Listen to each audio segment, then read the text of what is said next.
Paul, good to see you. Let's get into it. First, the latest in Brexit. Yesterday, I was joking around saying it looks like Theresa May's proposal has been well received, considering we haven't seen any resignations in response to it. Well, apparently I spoke too soon. Looks like the UK's Brexit minister, Dominic Raab, is headed for the door, and the pound is selling off in reaction too. No, absolutely. Yeah, we're about 24 hours too early. Good morning, and it is all about the Brexit at this point. We saw a huge drop in the pound. The pound has been kind of doing a little stair-step pattern lower along with the euro, and it broke now to new lows, and I don't know where the bottom is going to be with the pound. Certainly it doesn't help that the economic data in Europe and in England is a little bit on the weaker side. You're seeing interest rates come down a little bit, so there's really not a lot of support for either the euro or the pound at this point. And a little bit stronger data out of the U.S., certainly making the dollar a little bit stronger. We're seeing that stair-step higher in the dollar. So, it's going to be a currency that's going to be struggling to find a bottom over the next couple of weeks. The Brexit discussions, resignations, etc., don't add a lot of confidence to that currency. You know, Paul, I'm glad you brought the euro into the discussion, because most times when we're talking about Brexit, we often focus mostly on the British pound. But, I mean, ultimately, this has potential to impact the euro currency as well. No, it does. And, and they've got a lot of their own struggles. Germany is actually starting to look a little bit weaker. We have the Italian debt problems. And we've got Mario Draghi in the background that will be resigning fall of next year and looking to start their own quantitative tightening program, or at least reducing the amount of quantitative easing. Right now, you're not seeing it a lot in the interest rate picture, but again, it's something that's playing in the background.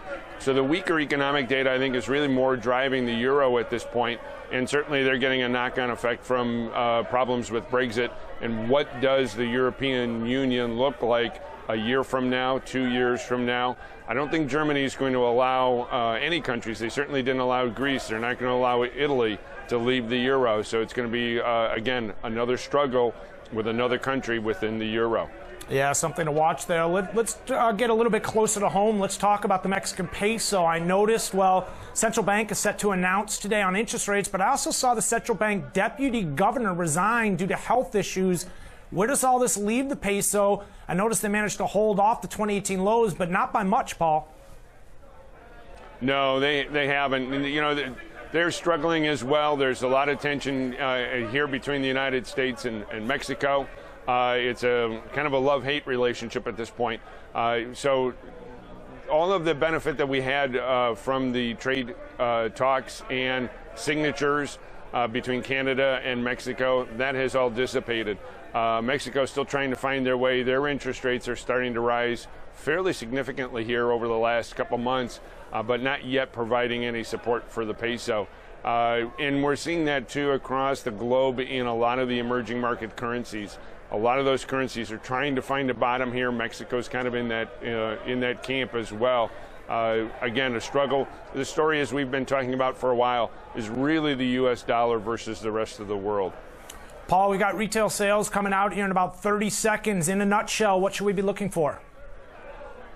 We should be looking for better retail sales numbers. It certainly will dovetail with the Federal Reserve commentary about a very strong economy.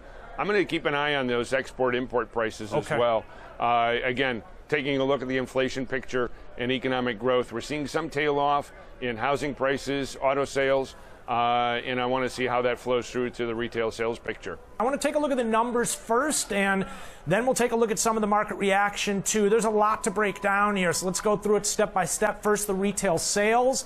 Let's take a look, because the number came in a little bit higher than expected. They were looking for an increase of 0.5%. We actually got it up 0.8%.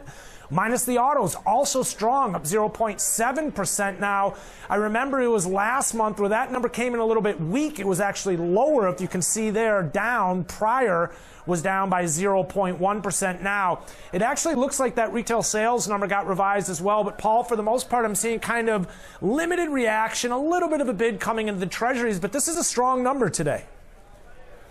No, it is, and it follows on Powell's discussion last night and again probably later today about the economic growth in the United States as being solid. This is one of the best looks at the consumer. When we look at the consumer sentiment numbers, but retail sales, they're voting with their wallets. Yeah. And so a good, strong retail sales number here indicates that consumers feeling pretty good and very willing to spend. And again, that it comes from better wages, we think. So again, a backdrop for the U.S., good stuff, but that also keeps the Fed in play for December and maybe early next year. Yeah, now, I'm noticing for the most part limited reaction in the Treasuries. They're still slightly bid here. Let's pull up a quick look at this chart just so we can see again.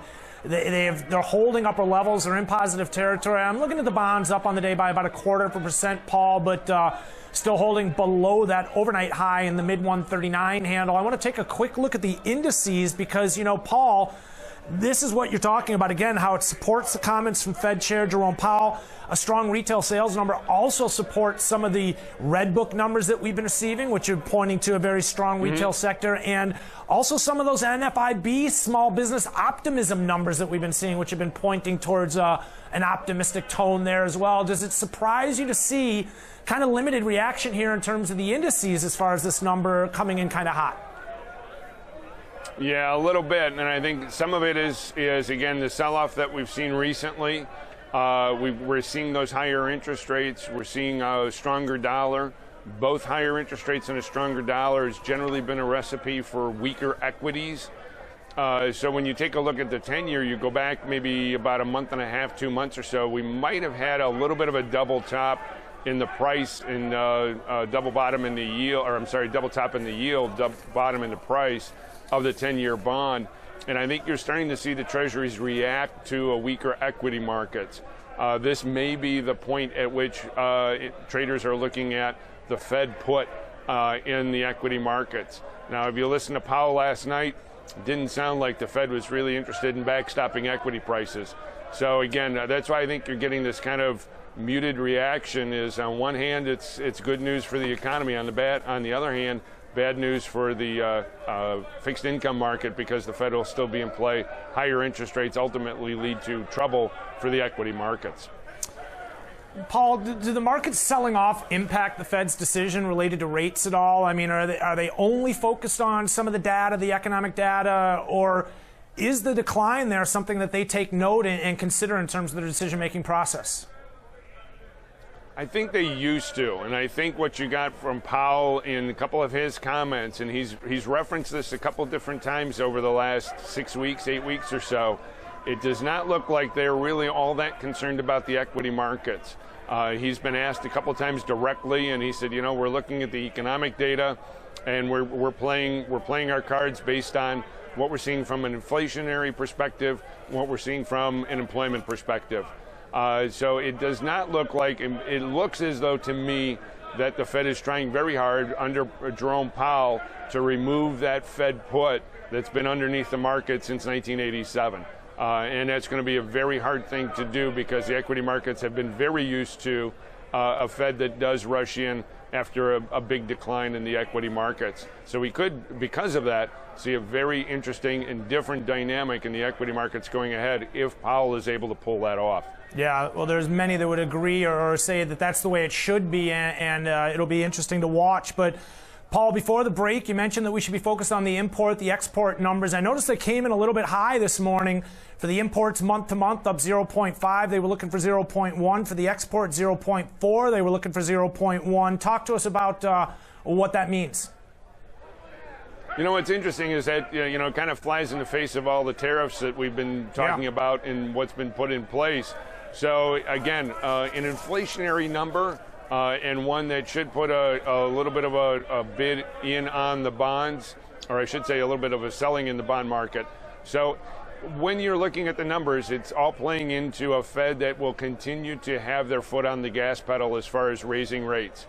December, I think, is a layup, and it's ultimately now looking more like a March and June number that they're going to be raising rates at both of those meetings. The markets, I think, are still wrestling with 2 to 3 hikes next year, but the economic data is at least pointing to the fact that we really should be giving that some consideration here.